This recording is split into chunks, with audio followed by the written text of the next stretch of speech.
수강생 여러분, 안녕하셨습니까? 지난 시간에 했던 강의 잠시 리뷰한 다음에 오늘 강의 나가도록 하겠습니다. 지난 시간에 이제 재량권과 판단의 여지에 대한 얘기를 했습니다. 교재로는 99페이지인데요.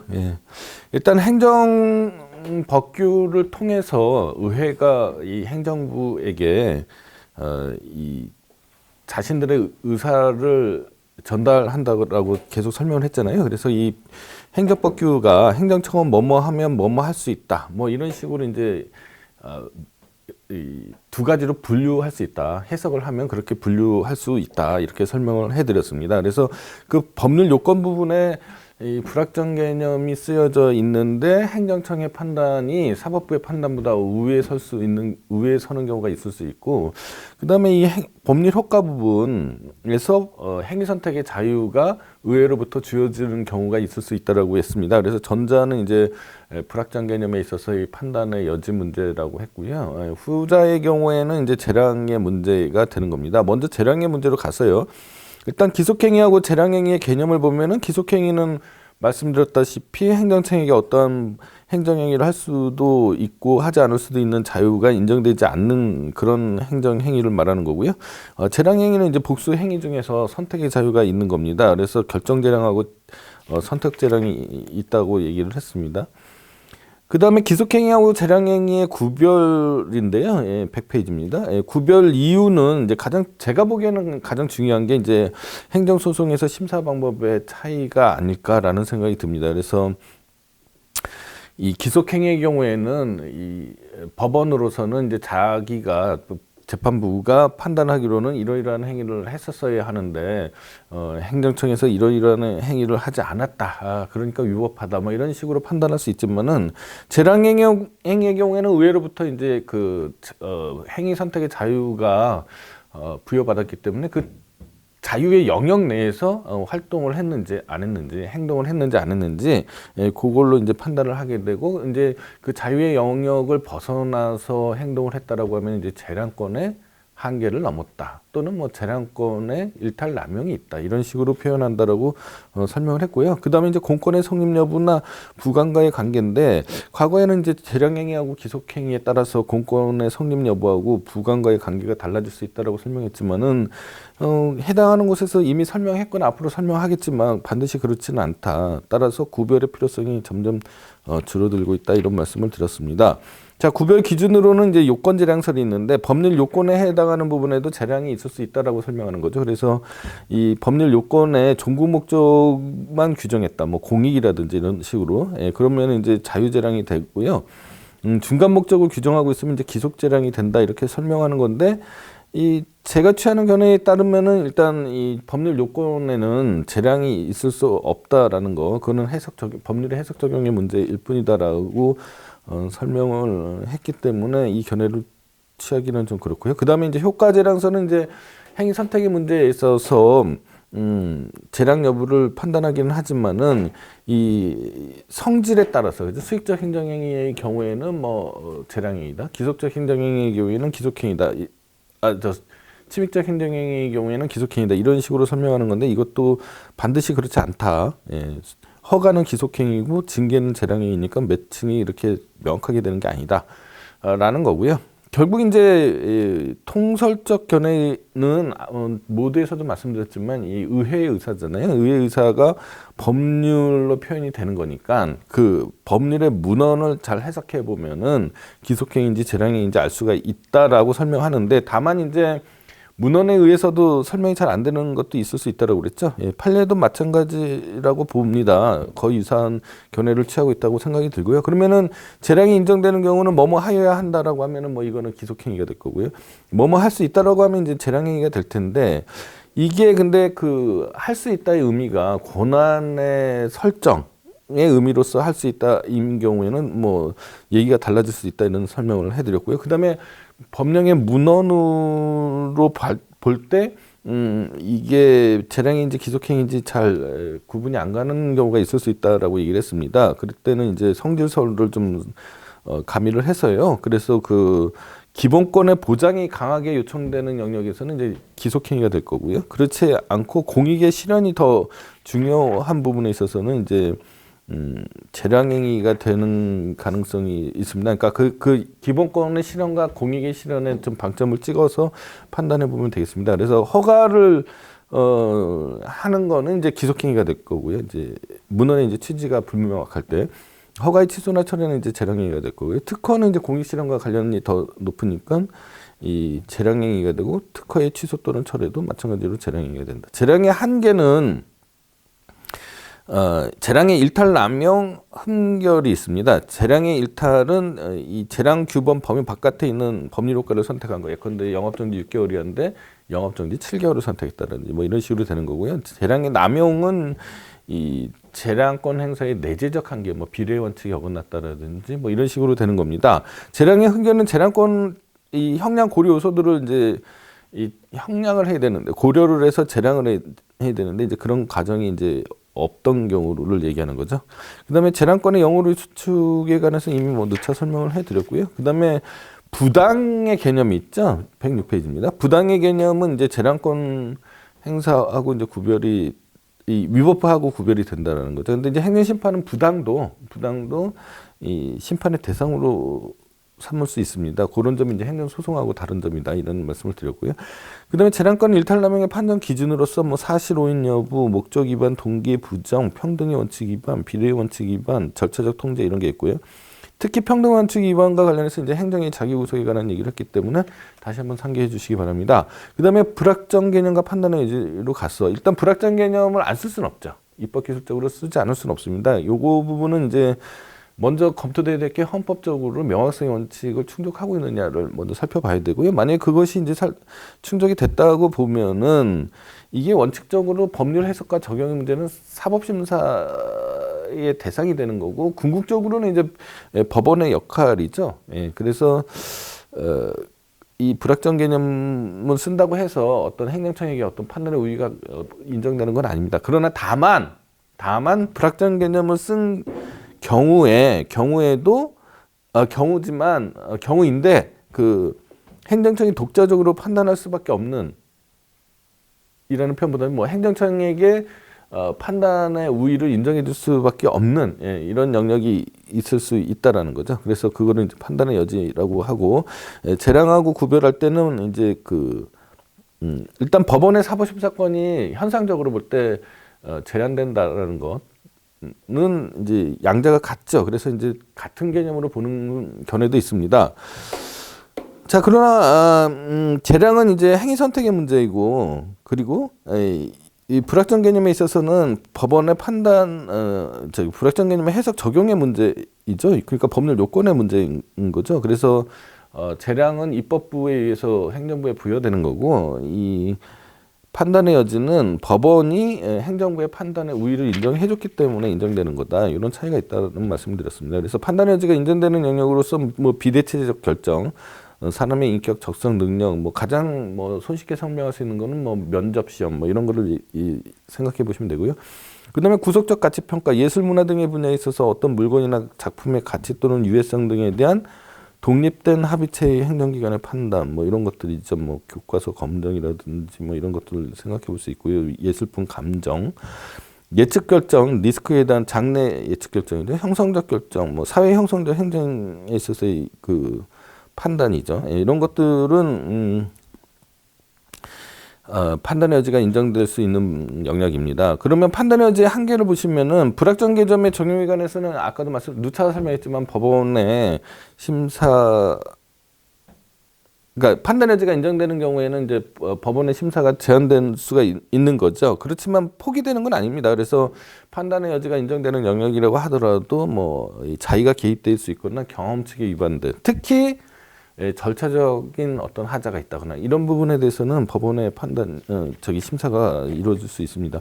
그다음에 판례의 태도를 보면은 뭐 이 논술형 시험에 대한 얘기하고요. 그다음에 중학교 가서 검정 이런 부분들은 이제 법원에서는 이제 학설에서는 전형적으로 판단의 여지의 영역이라고 설명하는 부분이 법원에서는 이제 재량이다.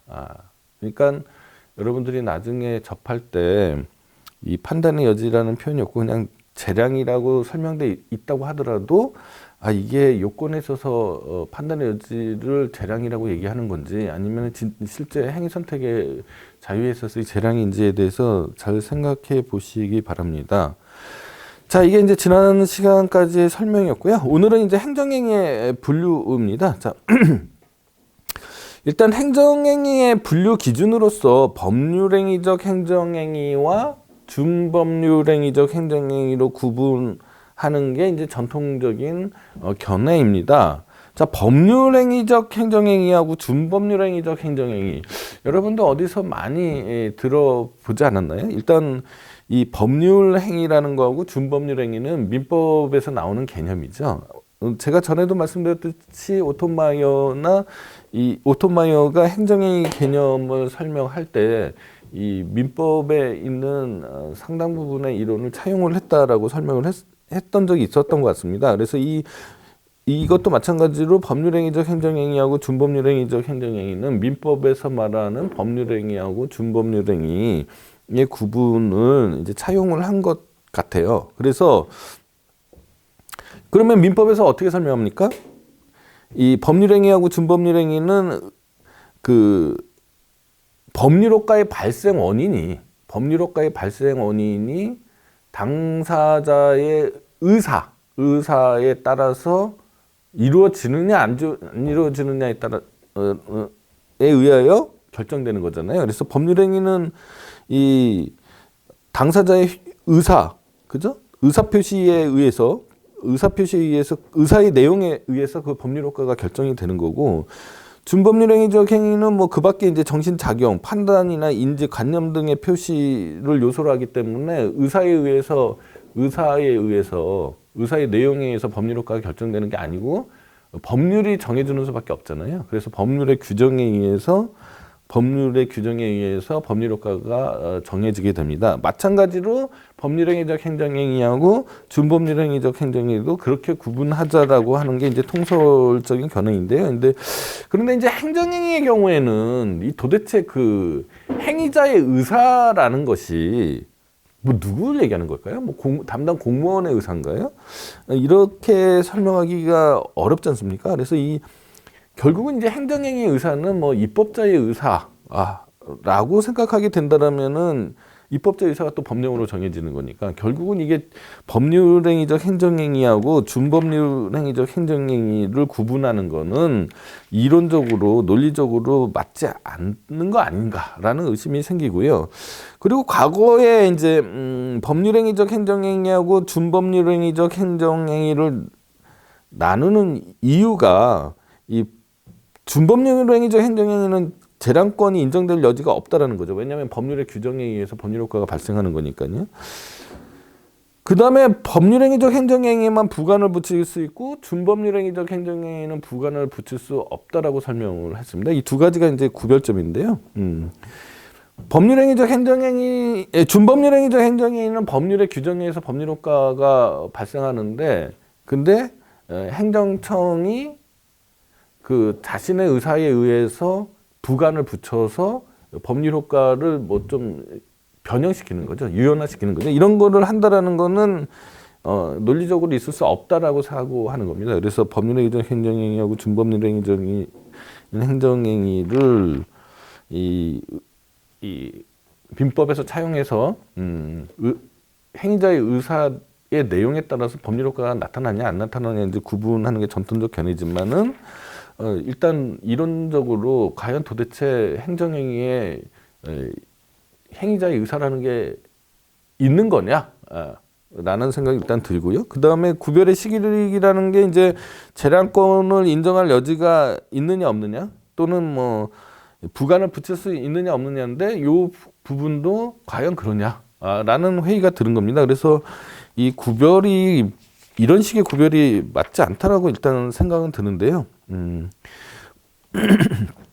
그 다음에 이제 명령적 행위하고 형성적 행위로 구분하는 겁니다. 그래서 우리나라의 전통적인 견해에 의하면은 이 법률행위적 행정행위는 다시 이제 명령적 행위하고 형성적 행위로 구분하게 되는데, 명령적 행위는 뭐라고 설명하냐면은 국민에게 의무를 부과하는 거다. 그런 행위다. 이렇게 설명하면 이제 수긍이 되는데 덧붙여서 그 의무를 면하게 하는 것도 명령적 행위라고 합니다. 그래서 이 부분도 조금 다소 이상하죠. 형성적 행위는 이제 그 국민에게 특정한 권리 능력, 행위 능력 또는 포괄적 법률 관계, 기타 법률의 힘을 설정, 변경, 소멸시키는 행정행위다. 이렇게 설명하는 거거든요. 그래서 뭐 제가 생각하기에는 이 명령적 행위에 대한 개념이 조금 어색하다라는 거죠. 이게 아마 일본식 개념인데요.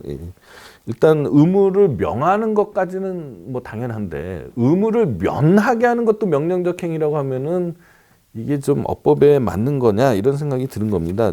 저는 뭐 일단 그래서 준법률행위적 행정행위하고 법률행위로 나누는 거. 그 다음에 명령적 행위와 형성적 행위를 일단 준법률행위적 행정행위를 나눈 거는 일단 잘못됐다고 보는 거고, 그 다음에 명령적 행위와 형성적 행위를 나누는 기준도 다소 좀 잘못된 거 아니냐, 통설이. 이런 생각을 합니다만은 일단 통설적 견해에 따라서 설명을 하면은 이제 111페이지입니다. 교재 111페이지 표로 구분될 수가 있습니다. 그래서 법률행위적 행정행위의 명령적 행위, 의무를 명하는 행위는 하명이라고 하고요. 의무를 면하게 하는 행위, 허가나 면제. 저는 이 허가나 면제를 이제 그 뒤에 있는 설권행위 쪽에 넣고 싶은 겁니다. 형성적 행위에. 그래서 형성적 행위는 상대방을 위한 행위하고 타자를 위한 행위로 나누어서 뭐 설권행위, 특허, 설권행위를 특별히 특허라고도 하고요. 변권행위, 탈권행위, 그렇죠? 이런 게 있을 수가 있고요. 타자를 위한 행위 중에서는 뭐 보충행위, 인가라고 하고 대리행위는 대리라고 하고 준법률행위적 행정행위는 네 가지를 보통 얘기합니다. 확인, 공증, 통지, 수리인데요. 여기서 여러분들이 이제 좀 잘 알아야 될 거, 그 다음에 이렇게 설명이 많이 필요한 것, 이거는 이제 허가하고요, 그죠? 명령적 행위 중에서 허가, 그 다음에 설권행위, 특허를 얘기하는 거고요. 그 다음에 인가, 요 세 개는 좀 잘 알아두시는 게 좋지 않겠느냐라는 생각입니다. 자, 그러면 다시 이제 113페이지로 가서요. 113페이지로 가서 법률행위적 행정행위 중에서 명령적 행위, 그 중에서 의무를 명하는 행위, 하명입니다. 하명. 예. 하명은 행정청이 국민에게 자기, 부자기, 급부, 수인 등의 의무를 명하는 행위를 말한다. 여기서 자기는 뭐뭐 하라라는 얘기잖아요. 그 다음에 부자기는 뭐뭐 하지 말라라는 얘기고요. 급부는 물건이나 돈을 달라라는 얘기고요. 그 다음에 수인은 참으라는 얘기입니다. 자, 부자기를 특별히 이제 금지라고도 하고요. 예. 하명은 이제 전형적인 이제 의무를 명하는 행위니까 침입적 행정행위가 될 터이니 법률에 근거가 있어야 되죠. 법률 유보의 원칙에 관한 설명을 다시 한번 상기해 보시기 바랍니다. 그 다음에 이제 기속행위의 성질을 가질 가능성이 높다. 예. 이렇게 되는 겁니다. 그리고 행정절차법에 따르는 뭐 사전 통지나 의견 청취를 해야 되는 경우가 있습니다. 그렇게 해야 됩니다. 그 다음에 종류로는 뭐 자기하명, 부자기, 수인, 급부하명으로 나누기도 하고요. 목적에 따라서 뭐 대상에 따라서 대인적 하명, 대물적 하명, 혼합하명 이렇게 나누기도 합니다. 하명의 대상은 이제 보통 철거행위 같은 걸 생각해 보시면은, 그죠? 이 사실행위죠. 사실행위를 명령하는 경우가 많지만은 뭐 매매계약을 체결해라 뭐 이런 식으로 법률 행위를 명하는 경우도 있을 수 있습니다. 하명의 효과는 약간 이제 여러분들이 조금 생각을 더 하셔야 되는데요. 하명의 효과는 이 공법상의 의무가 발생하는 거죠. 예, 공법상의 의무가 발생하는 겁니다. 따라서요, 하명을 위반하면은 공법상의 이 효과가 발생하겠죠. 하명 위반의 효과가 발생하는데 그게 이제 행정상의 강제 집행의 대상이 되거나 뭐 제재를 받거나 이런 식으로 되는 거죠. 그러니까 하명 그 자체로는, 하명을 위반했다 그 자체로는 그 대상이 되는 법률 효과가 부인되는 게 아닙니다. 뭐 이런 말씀드리면 이제 조금 어려우니까 한번 예를 들어서요. 만약에 이제 초등학교 앞에서 어떤 분이 이제 불량식품을 팔았다라고 치죠. 그러면은 이 불량식품을 팔지 말아라고 이제 구청에서 구청장이 이제 명령을 했다라고 치자고요. 그러면은 하명을 했다고 치자고요. 그러면은 그것을 어긴 매매계약, 불량식품을 사고 파는 매매계약 자체가 하명으로 인해서 무효가 되는 건 아니죠. 무효가 되는 건 아니죠. 예, 그거는 그냥 그 나름의 법리에 의해서, 즉 민법상의 논리에 의해서 해결이 되는 거고요. 매매 효력 여부는 그 하명 위반으로 따르는 제재를 당한다거나 아니면은 뭐 강제 집행을 당한다거나, 이거는 이제 그거는 공법상의 의무 위반에 대한 제재를 가하는 거죠. 이런 식으로 이해를 하셔야 됩니다. 이게 이제 하명에 대한 설명이고요. 114페이지 보시면 이제 허가가 나옵니다. 자, 허가는 말이에요. 질서 유지 또는 위험의 예방을 위해서 일정한 행위를 법령에 따라 잠정적으로 금지시킨다. 잠정적으로 금지시킨다. 일단 머릿속에 넣어주시고요. 그 다음 앞에 질서 유지잖아요. 공공의 안녕과 질서가 뭐라고 그랬습니까? 두 글자로. 경찰이죠, 경찰. 요 경찰, 그 다음에 잠정적으로 금지시킨다. 그런 다음에 법령의 요건을 충족하는 경우에 그 금지된 행위를 적법하게 할 수 있도록 원래의 자유를 회복시켜주는 거죠. 이 회복에 또 여러분들이 방점을 두셔야 됩니다. 그러니까 잠정적으로 금지시켰다가 회복시켜주는 거죠. 왜? 경찰 목적을 달성하기 위해서. 그러니까 조금 더 쉽게 설명하면요, 건축허가가 이제 가장 대표적인 건데요. 건축허가를 예를 들면은 모든 국민들에게 건축의 자유가 있다고 해서 기본권으로서 건축의 자유가 있다고 해가지고 그냥 방치해두면 어떻게 되겠습니까? 그러면 사람들이 자기 편한 대로 집들을 짓고 건물을 짓겠죠. 그렇게 되면은 이제 불이 나더라도 소방차가 들어가지 못한다든지 이렇게 해서 대형 화재 사건이 발생하는 데 대해서 아무런 대책을 세울 수가 없게 됩니다. 따라서 모든 국민에게 일단은, 그죠? 일단은 공공의 안녕과 질서의 유지를 위해서, 즉 경찰을 목적을 위해서 금지시키는 거죠. 잠정적으로 금지시킵니다. 그리고 건축 요건을 설정하죠. 어디에다 설정하냐면 이제 건축법에다 설정해 놓는 거죠. 그 건축 요건을 지키는 사람에게는 이거는 기본권의 회복이니까, 그죠? 모든 사람은 다 그 건축 요건이라는 허들을 통과하는 사람은 모두 다 건축을 할 수 있게 해줘야겠죠. 예. 이게 이제 허가의 법리입니다. 그래서 이 허가는 그러니까 이 경찰 목적이라는 거하고 그 다음에 잠정적으로 금지시킨다라는 거하고 그것을 회복시킨다라는 거, 요 세 가지 요소를 좀 머릿속에 좀 잘 넣어두시기 바라고요. 따라서 이 기본권을 회복해 주는 거니까요. 요건을 갖추는 사람은 누구에게나 다 허가를 내줘야 되잖아요. 그러니까 이제 보통의 경우에 기속행위로 되어 있습니다. 자, 허가는 이제 강학상의 용어고요. 그러니까 우리가 이제 허가라는 표현을 쓸 때 실정법적으로나 아니면은 현실에 있어서는 이게 우리가 지금 여러분들한테 가르쳐 드리는 강학상의 허가하고 이 매칭이 되지 않습니다. 그래서 허가라는 말로 쓰기도 하고 뭐 면허라는 말을 쓰기도 하고 별별 말을 다 씁니다. 그러니까 여러분들은 그 성격을 잘 파악해서 이게 명칭은 이렇지만 이게 허가냐 아니면은 뒤에서 말하는 특허냐 아니면 인가냐, 이거를 잘 구별할 수 있어야 됩니다. 자, 신고하고의 구별은 뭐 이미 사인의 공법행위에서 너무 많이 설명을 해서 뭐 특별히 등록도 마찬가지죠. 등록은 일종의 수리를 요하는 행정행위 중에서 등록이라는 요건을 수리의 방식이 이제 등록으로 되는 거죠. 그 다음에 허가의 성질입니다. 이제 보통 전통적인 견해에 의하면 허가를 이제 명령적 행위라고 구분한다라고 설명을 했잖아요. 근데 저 같은 경우에는 그 명령적 행위에 의무를 면하게 행한 것이 과연 이게 명령적 행위의 개념에 포섭되는 거냐 도대체. 그렇지 않다고 생각한다라고 설명을 했습니다. 어쨌거나 이제 전통적인 견해에 따르면은 이 허가는 명령적 행위가 되고요. 제 생각에 따르면은 이게 이 독일에서도 말입니다. 이 명령적 행위, 형성적 행위, 확인적 행정 행위 이렇게 세 가지로 분류하는데 이 허가의 경우에는 형성적 행위로 분류하고 있습니다. 그러니까 이 의무를 면해서 권리가 설정되는 효과가 나타나는 거잖아요. 그래서 저는 이 형성적 행위의 일종으로 봐야 되는 거 아니냐라는 게 제 생각인데 그렇습니다. 그다음에 이제 잠정적으로 금지되었던 기본권을 다시 행사하게 해주는 거죠. 그러니까 금지의 해제라는 속성이 있습니다. 금지의 해제 또는 기본권의 회복, 이런 속성이 있다. 자, 그럼 회복되는 것이 말입니다. 이게 권리죠. 그러니까 예컨대 제가 예전에 그 목욕탕 영업 허가에 대한 얘기를 할 때 목욕탕 목욕탕 영업을 신청했는데 거부됐고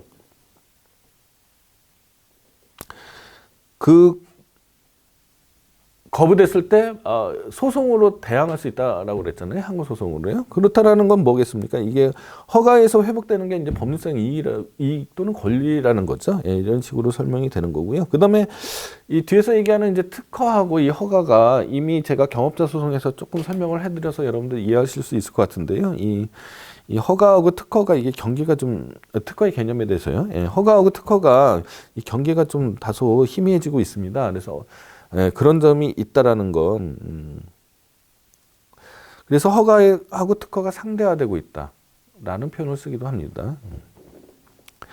그 다음에 기속행위이냐 아니냐. 그러니까 허가는 기속행위 이 가능성이 높은 거죠, 그죠? 예, 법률의 문헌에 특별한 규정이 없다면 이제 기속행위가 되는 겁니다. 제가 보는 관점에서는 이렇게 이제 설명을 해드리고 제가 보는 관점을 설명해드리면은 이제 전통적 견해는 이제 명령적 행위라고 해석을 하는 건데요. 제가 보기에는 이 허가와 특허가 모두 다 이제 형성적 행위라고 저는 보고 다만 이 권리의 설정인데 권리를 기속적으로 설정해주면 이거는 허가가 되는 거고요. 재량적으로 형성해주면은 재량 행위에 의해서 형성해주면 이게 특허라고 생각하는 게 제 견해입니다. 견해이지만은 여러분들은 뭐 통설도 잘 알으셔야 될 테니까 통설을 열심히 공부하시고 제 견해도 좀 알아주시기 바랍니다.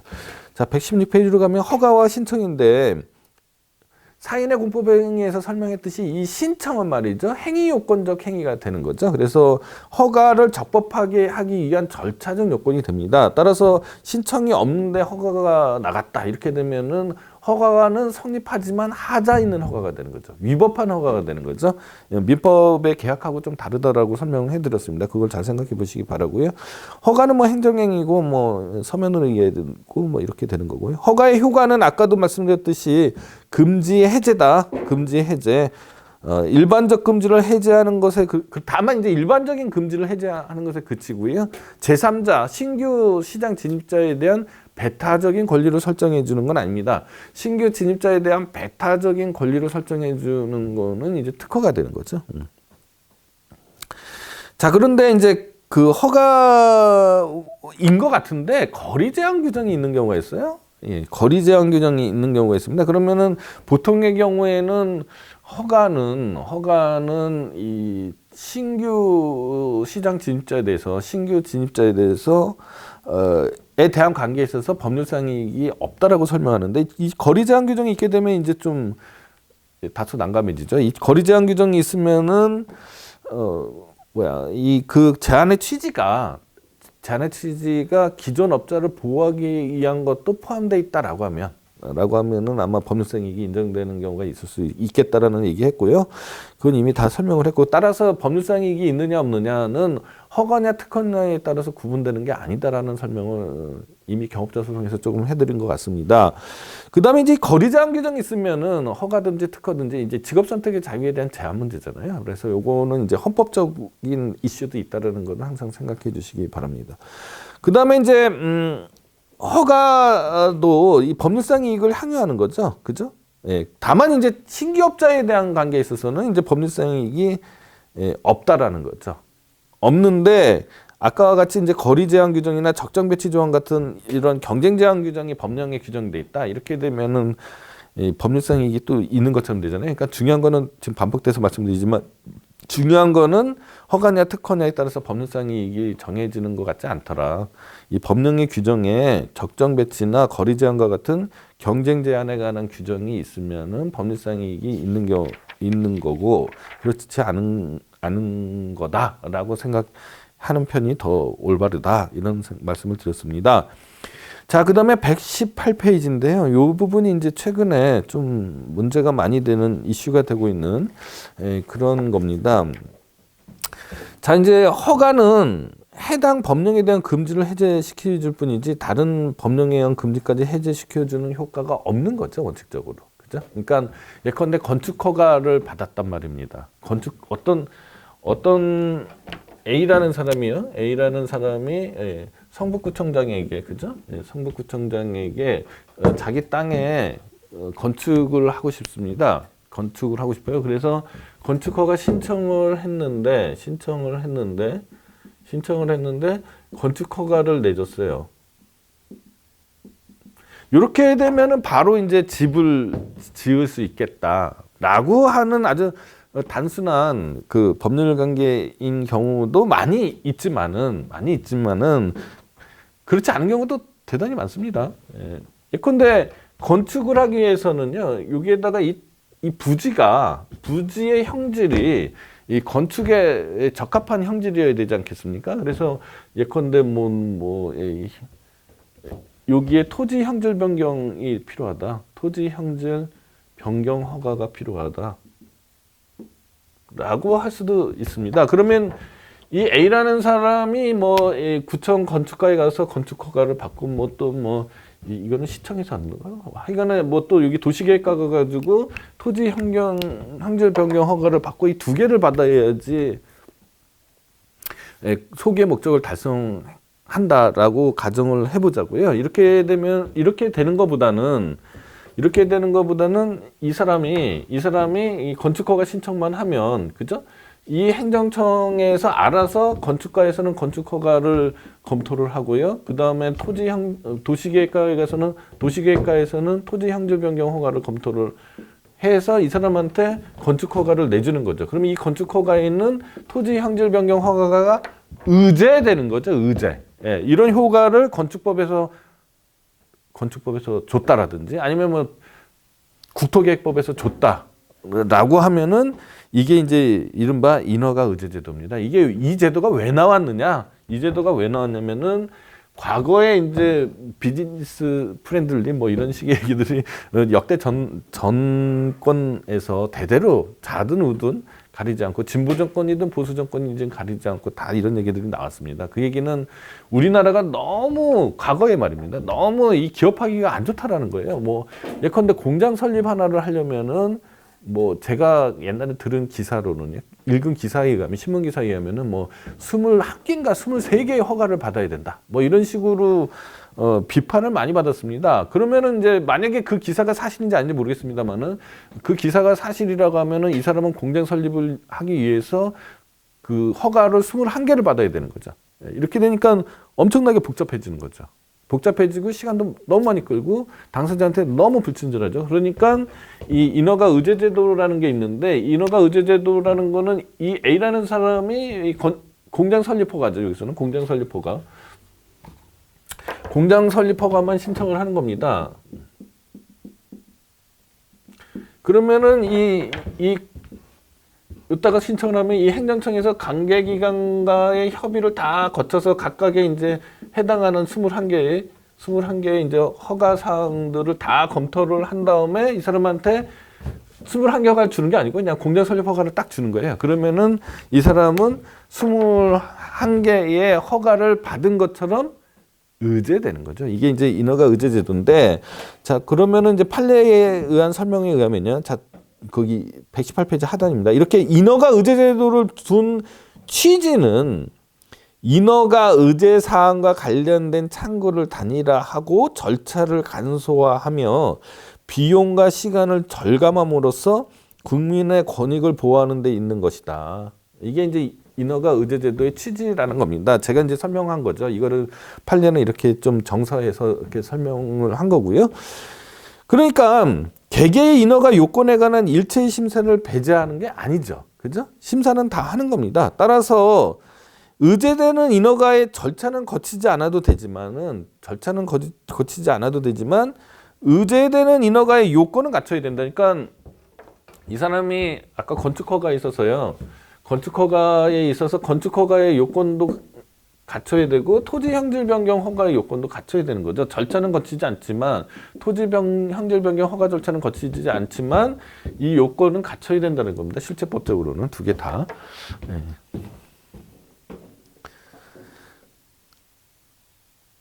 따라서 이제 만약에 말이에요. 이게 건축허가는 통상 우리가 기속행위라고 그랬잖아요. 그리고 이 토지 형질 변경 허가는 대표적인 게 재량행위가 됩니다. 재량행위가 되니까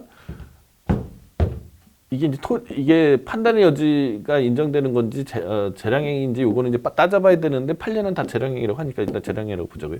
그러면은 이 기속행위 원래 기속행위 건축 허가가 소지 형질 변경 허가가 의제되는 건축 허가가 돼버리면은 이거는 기속행위라고 하기 어렵죠. 예, 이건 이제 재량행위가 되는 겁니다.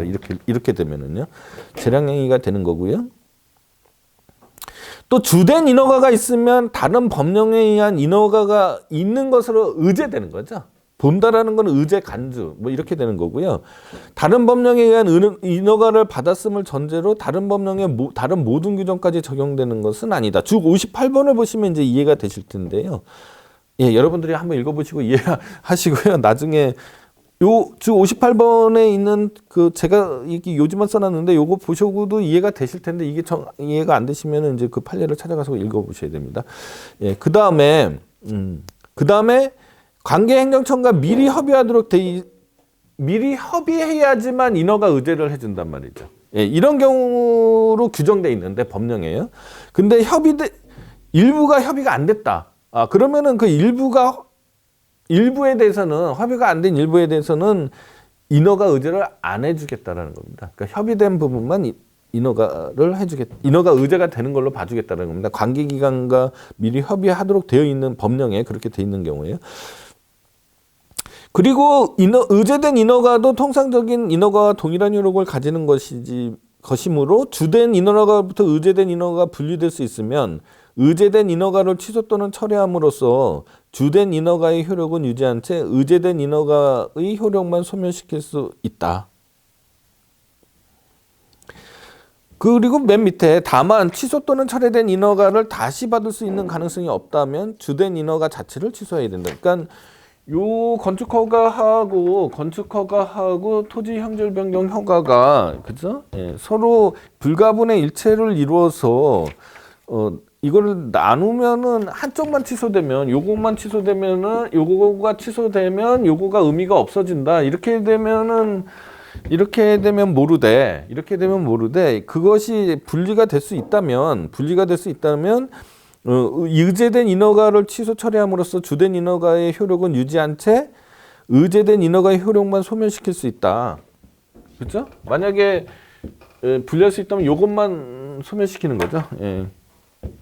그래야지 이런 식으로 법리를 구성하는 게 당사자한테 유리하죠. 안 그러면은 전체가 다 취소된다고 하면은 이 사람은 다시 또 이제 건축허가부터 받아야 되잖아요. 근데 만약에 지금 판례 이론대로라면은 요것만 취소할 수 있다라고 하면 행정청이 요것만 취소할 수 있다라고 하면 나중에 이 사람은 요것만 다시 신청하면 되는 거잖아요. 예. 그러니까 그런 식으로 설명이 된 겁니다. 다시 한번 잘 읽어보시면은 교재를 읽어보시고 판례 좀 찾아보셔야 될 것 같아요. 조금 어려운 부분입니다. 자, 그럼 허가의 지역적 효과인데요. 120페이지입니다. 허가의 지역적 효과는 이제 관할 구역 내에서만 미친다. 그러나 운전면허 같은 경우는 이제 전국적인 효력을 미치죠. 그다음 허가의 승계 이거는 이제 공의무 또는 공권의 승계 문제에서 이미 다 다뤘던 겁니다. 예. 생각해 보시면 되고요. 무허가 행위의 효과, 그 행위 자체의 효력이 부인되지는 않는다. 아까 그 하명할 때 설명한 거하고 유사하고요. 그 다음에 이제 예외적 승인이라는 게 있어요. 자, 예외적 승인은 뭐냐? 어떤 상황인지 한번 생각을 해보자고요.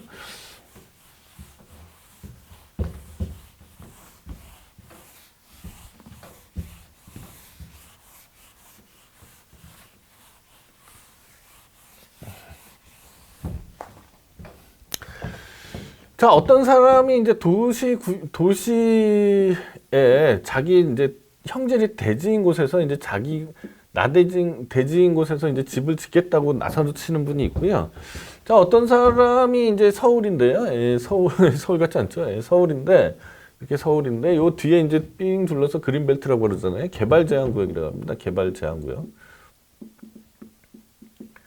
자, 개발 제한 구역에서 집을 짓고 싶습니다. 예, 그러면은 똑같이 건축 허가를 받아야 되는 거죠. 예, 물론 여기서는 이제 개발 행위 허가라고 하는데 건축 허가를 받아야 되는데 자, 똑같습니다. 같은 허가죠. 허가인데 여기에서는 일단 일반적으로 금지 해제잖아요. 허가는 금지 해제라고 외워두십시오. 금지 해제인데 요 금지가 무슨 금지예요? 예방적 금지죠. 어떤 혹시 모르는 위험에 대한 그 예방이잖아요. 위험에 대한 예방이잖아요. 그러니까 여기서 말하는 금지는 예방적 금지라고 합니다. 예방적 금지. 금지의 해제라는 면에서는 같은데요. 자, 여기에서 말하는 금지는 뭐예요? 요거는 여기서는 집 짓는 게 나대지에서 집 짓는 게 뭐 무해한 거죠. 해가 없는 거죠. 오히려 경제 활동을 촉진하니까 더 유익할 수도 있죠. 그렇지만 이 개발 제한구역에서 집을 짓는다라는 거는 이게 좀 생각이 달라집니다. 이렇게 되면 이제 환경 문제가 발생시킬 수 있고 뭐 이런 등등으로 해서 이 유해한 행위에 대한 금지죠. 이런 걸 이제 억제적 금지라고 합니다. 억제적 금지. 그러니까 우리가 통상 얘기하는 이 허가는 금지의 해제라고 우리가 이제 통상 이제 허가를 금지의 해제라고 설명을 하면요. 개념을 설명하면 통상적인 허가에 있어서의 금지는 이게 그 예방적 금지가 뭐야? 여기서 설명하는 이 금지는 이제 억제적 금지죠. 같은 금지 해제라도 예방적 금지 해제이냐 억제적 금지 해제냐에 따라서 법률 관계가 달라져야겠죠. 예컨대 여기에서의 금지 해제는 기본권을 회복시켜 주는 거니까 기속적인 행정이 이루어져야 되겠죠. 그렇지 않으면 안 되겠죠. 그러면 이제 기본권을 제한하는 효과가 나타나는, 침해하는 효과가 나타나는 거지 않습니까?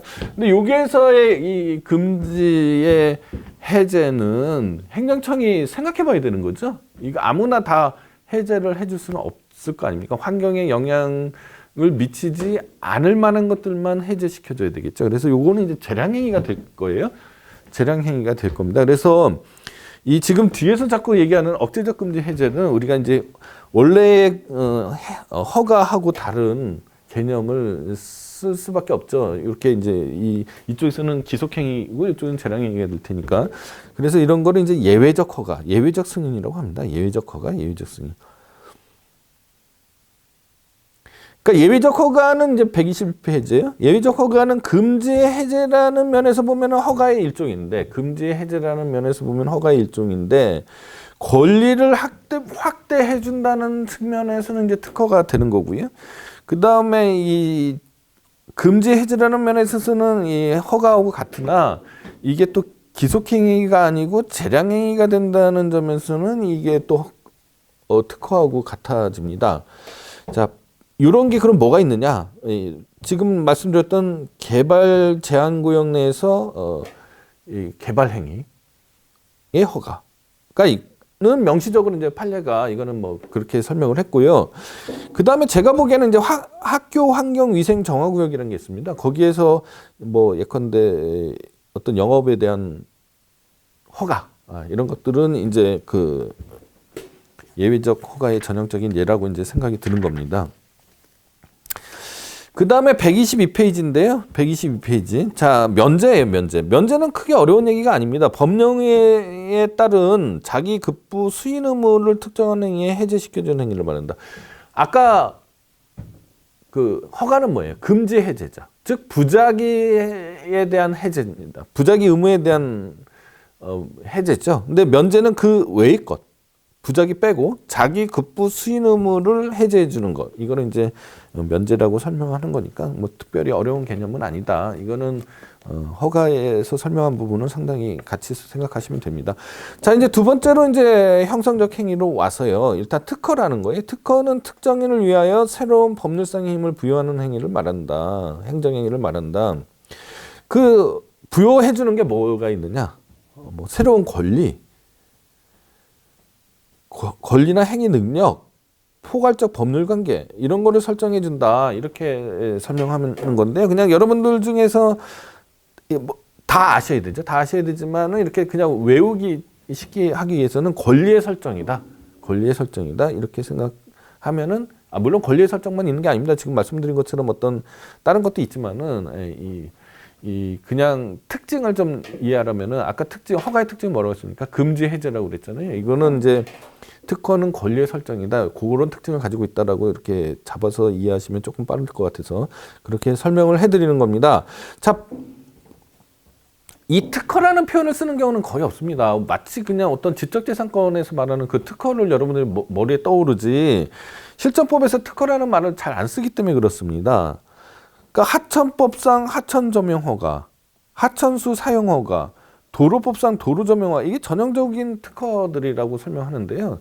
이게 다 허가라는 표현들을 쓰고 있습니다. 그래서 이 명칭이 말이에요. 특허인지 허가인지는 명칭에 구애받지 말고 그 성질에 따라서 여러분들이 잘 구분할 수 있어야 된다라는 겁니다. 있어야 된다라는 겁니다.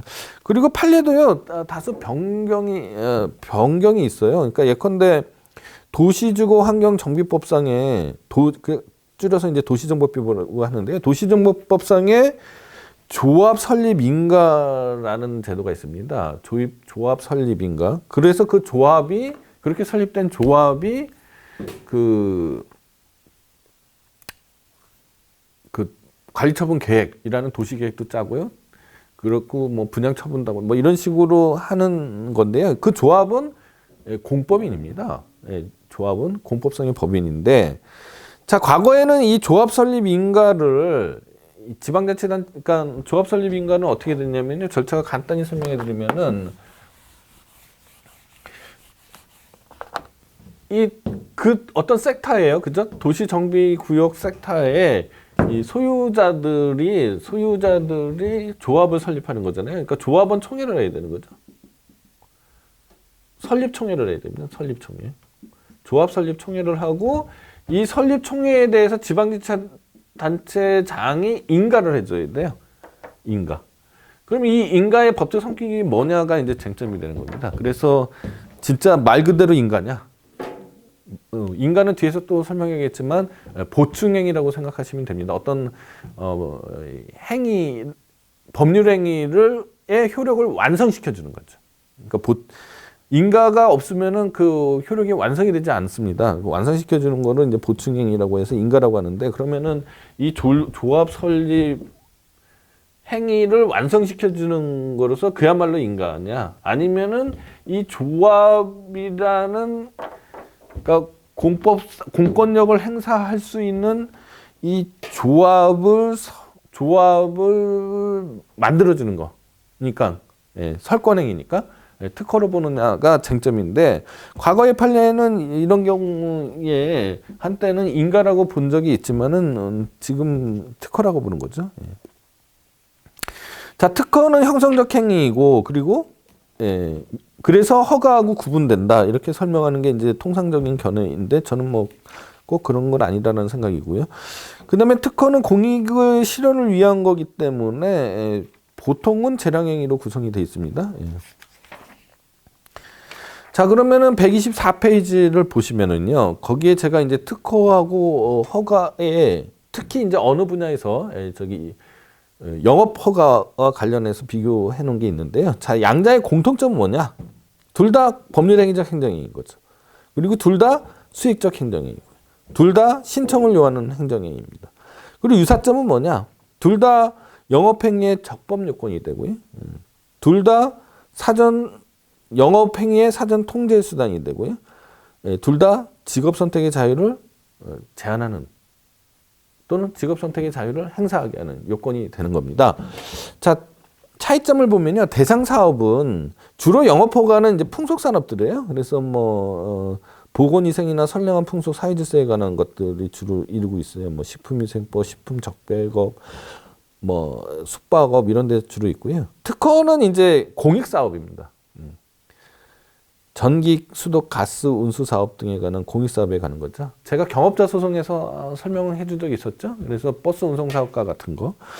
그 다음에 규율 목적은, 허가는 경찰 목적이죠. 경찰은 아까 뭐라고 그랬습니까? 공공의 안녕과 질서의 유지라고 설명했잖아요. 경찰 목적이고, 특허는 공공복리의 증진이죠. 공공복리의 증진.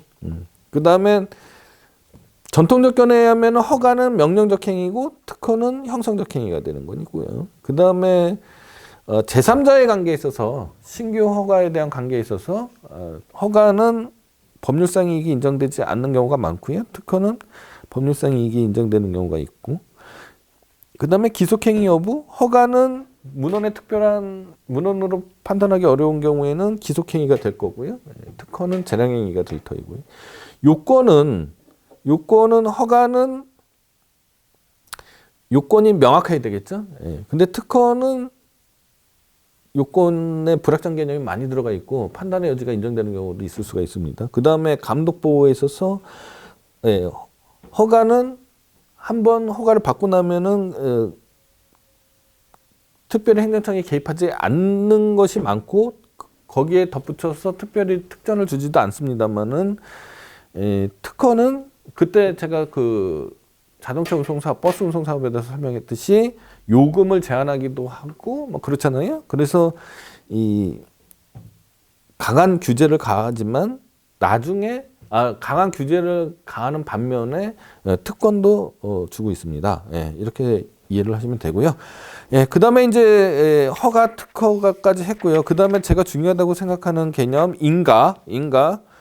마지막으로 인가에 대한 설명을 하겠습니다. 인가는 제3자의 법률행위를 보충해서 법률효과를 완성시켜주는 법률행위, 즉 보충행위다.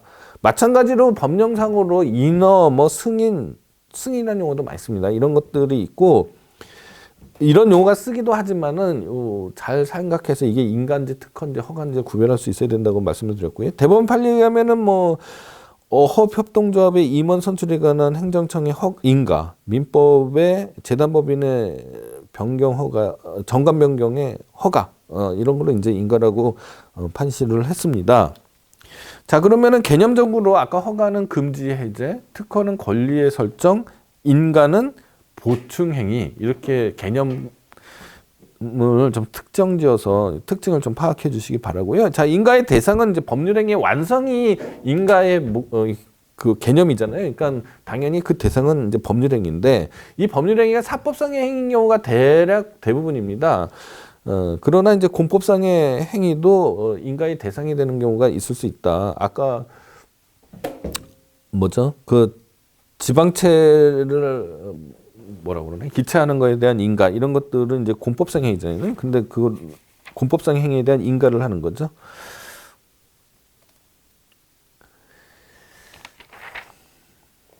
자, 인가를 조금만 더 구체적으로 설명해 드리면요.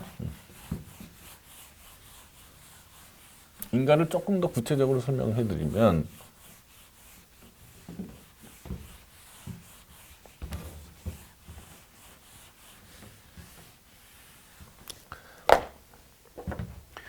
자, 학교법인 고려중앙학원이 있단 말이죠.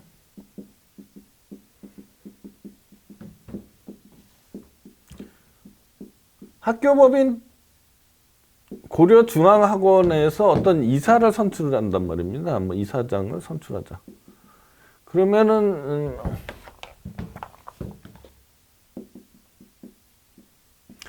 이사장의 선출 행위만 있으면은 일반 주식회사 같은 경우에는 사사로운 법인에 의하면 사법인에 의하면은 그냥 자기들의 어떤 행위 대표이사 선임 하면은 끝이잖아요. 그러면 대표이사가 되는 거잖아요. 근데 학교법인 고려중앙학원에서 하는 행위가 그죠 매우 이 공적인 일을 많이 하는 거죠. 교육을 분담해서 교육행정을 분담해서 처리하고 있습니다. 우리나라에. 따라서 이 교육부의 승인이 필요한 거죠. 그러니까 관에서 개입하게 되는 겁니다. 그래서 요 승인이죠. 학교법인의 고려중앙학원에서 선출 절차에 따라 선출한 것만 가지고 이사장이 되는 게 아니고요. 거기에 이 교육부 장관의 승인이라는 보충행위가 있어야지만 비로소 이사장으로 선출되는 효력이 발생하게 되는 거죠. 요거를 이제 인가라고 하는 겁니다. 인가. 얘를 우리가 인가라고 부르는 거예요. 자, 이렇게 되는 건데요. 자, 그러면은 이 인가라는 거는요. 요거를 우리가 이제 나누어서 요거를 이제 기본행위라고 그러고요. 요거를 이제 인가라고 합니다. 조금 더 어드밴스된 얘기를 하면은요. 자, 126페이지입니다. 자, 인가의 효력. 인가가 행해지면 비로소 제3자의 법률적 행위의 효과가 완성이 된다. 따라서 인가가 필요함에도 불구하고 인가를 받지 않은 행위는 아직은 효력이 발생하지 않은 거죠. 그죠? 효력이 발생하지 않게 되는 겁니다. 자, 그거는 이제 인가에 대한 설명을 다 한 건데요. 그러면 인가하고 기본행위의 문제인데, 자, 이 인가는 말입니다. 이 보충행위니까 이 기본행위가 전제가 돼야 되는 거죠. 이 기본행위가 전제가 되지 않으면은 저 인가처분은 그 자체로는 의미가 없는 거죠. 그러니까 그런 관계에 있다라고 생각을 하시게 됩니다. 따라서 예컨대 이사장 선출에 대해서 만약에 분쟁이 발생했다고 치자고요. 그러면은 이 이사장 선출에 대한 분쟁 해결 절차하고 인가처분 취소 소송을 제기하는 거하고 둘 중에 하나만 이겨도, 그죠? 이 이사장의 선출 효력이 없어지는 거지 않습니까? 선임의 효력이. 무슨 얘기인지 이해하시겠죠? 자, 이 이사장의 선임에 대해서 어떤 분쟁이 생겼다. 그러면 요기에 관한 소송에서 승소하거나 교육부 장관의 승인 처분 취소 소송에서 승소하거나 둘 중에 하나만 하더라도 이 소기의 목적을 달성하게 되는 거죠. 그런 관계 있지 않습니까? 왜냐하면 인간은 이 기본행위하고 결합돼서 보충하는 효과만 있는 거니까 기본행위를 전제로 하고 있습니다. 자, 그러면은 소송이 두 개가 되면 좀 이상하잖아요. 예, 그래서 이제 판례는 어떤 태도를 취하고 있냐면은 기본행위에 대해서 다툴 수 있으면, 뭐 민사소송이든 행정소송이든 기본행위에 대해서 다툴 수 있다라면은 인가처분 취소 소송은 소외이익이 없다. 예, 이렇게 하는 게 판례의 태도입니다.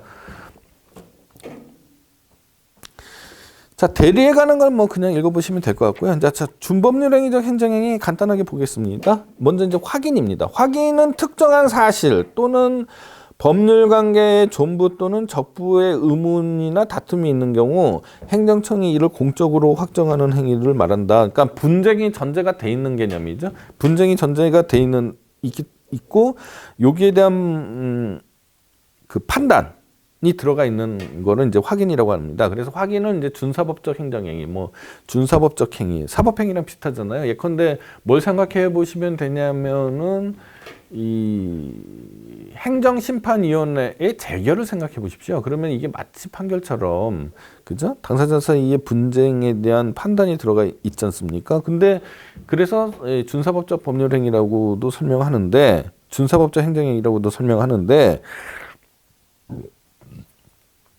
자, 재결은요, 자, 어떠한 행정행위든지 간에요.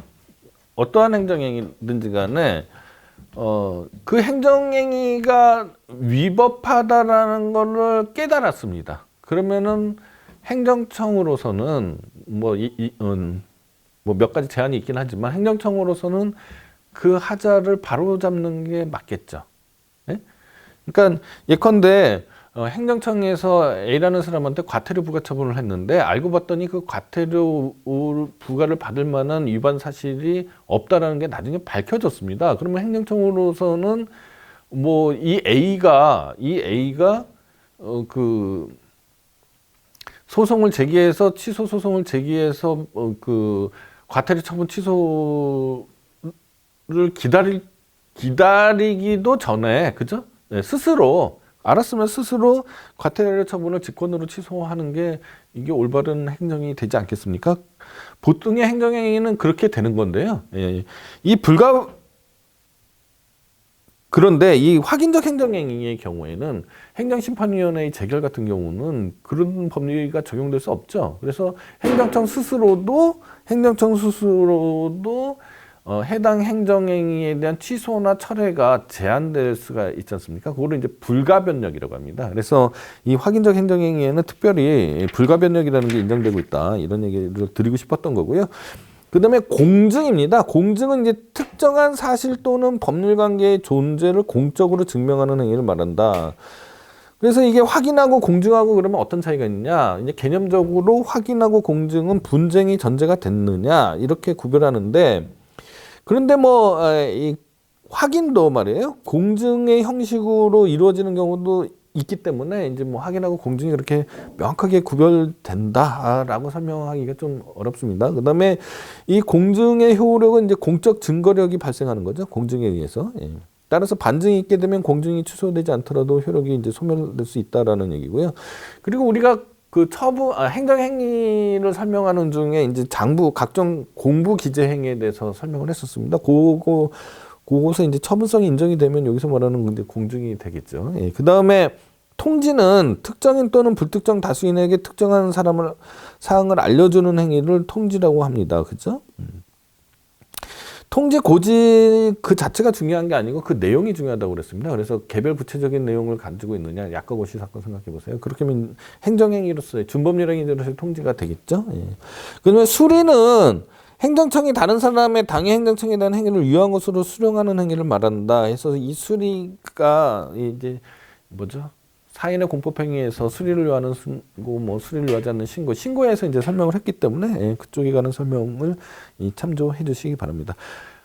예, 여러분들 오늘은 이제 그 행정행위의 그죠? 분류에 대해서 그래서 여기서 제가 이제 몇 가지 강조점들이 있었습니다. 그 허가하고 특허하고 인가 요 세 개는 오늘 강의 내용 중에서 가장 중요한 부분이니까 다시 한번 검토해 주시기 바랍니다.